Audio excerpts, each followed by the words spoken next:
We actually ended up running a Kickstarter because we were like, listen, if you guys want a marshmallow cafe, put your money where your mouth is. Let's see if you can get this funded.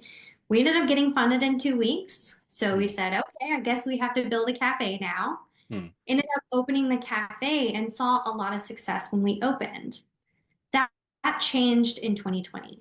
Hmm. So when COVID happened, Chicago was very strict in enforcing closures and everything like that.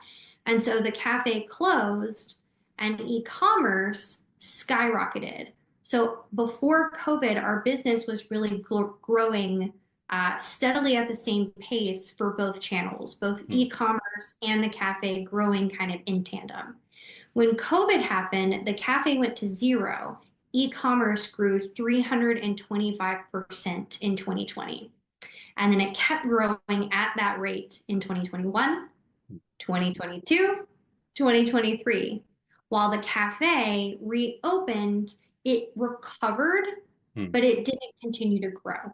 Hmm. So when we decided to close the cafe in December of 2024, it had gotten to the point where the cafe was doing the same sort of sales numbers it did in 2019 versus e-commerce had just skyrocketed and turned into a multi-seven-figure business. But anyone who's ever run a physical cafe will tell you the amount of energy that the cafe was taking from us was not proportional to the amount of income that it was bringing in.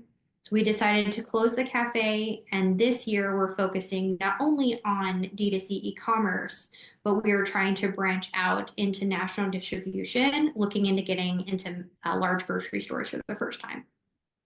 No, that makes a lot of sense, and I think post-COVID, the kind of the culture has also changed, right? People are now a lot more comfortable with e-commerce, and I think with all the work from home and everything, I think the foot traffic probably has slowed down.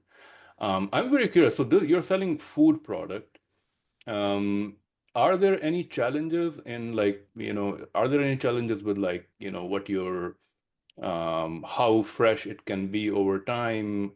Are there any challenges with shipping food items, uh, related to freshness and those kind of things? Or this is kind of a different category where, it remains fresh for a longer period of time? It does remain fresh for a longer period of time, but we're certainly not without our challenges, right? So, right now, our products typically have a shelf life of 4 months. That's great from a D2C perspective because something goes from here to the customer. They've got several months before they even need to eat it, knowing that it's going to be fine when it arrives to their door.